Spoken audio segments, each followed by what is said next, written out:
What does the adoption system look like today?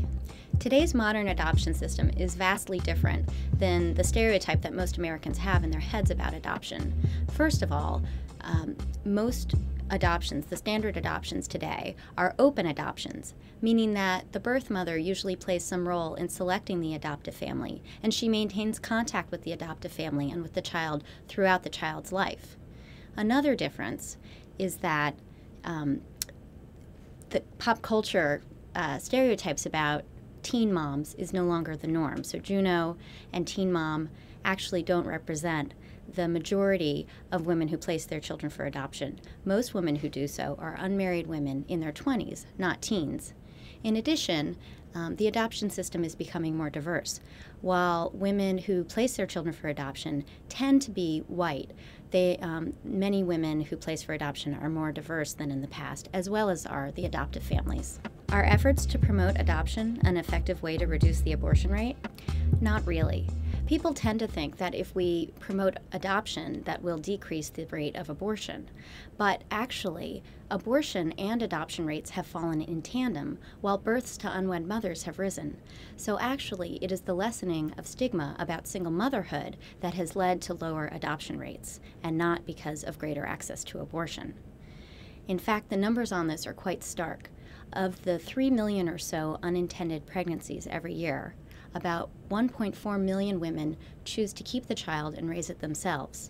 Another 1.2 million women decide to have an abortion.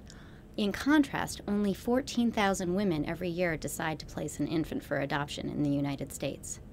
So even with vast changes to our culture and to improvements in the adoption system, it is unlikely that adoption rates will ever return to a frequency that would really make a meaningful dent in the abortion rate. More effective approaches to reducing the abortion rate involve improving access to contraception and medically accurate sex education. But that said, there is still much we can do that is worthwhile to improve our adoption system for pregnant women who want to consider that option. What can Congress and the states do to support pregnant women who consider or choose adoption?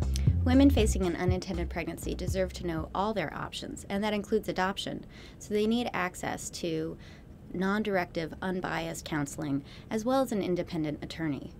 Government also should punish any adoption agencies, maternity homes, or crisis pregnancy centers that engage in deceptive practices or try to coerce women into choosing adoption. There also should be more consistent waiting periods in the states. Each state has its own set of laws, so there need to be more consistent laws that give women time to make the decision about whether to place a child for adoption, and also give them time to change their mind for any reason within a reasonable amount of time. Finally, there could be better supports for open adoption agreements, better post-adoption counseling services, and more information about why some women choose adoption and others do not. As always, more information will lead to better policies for all involved.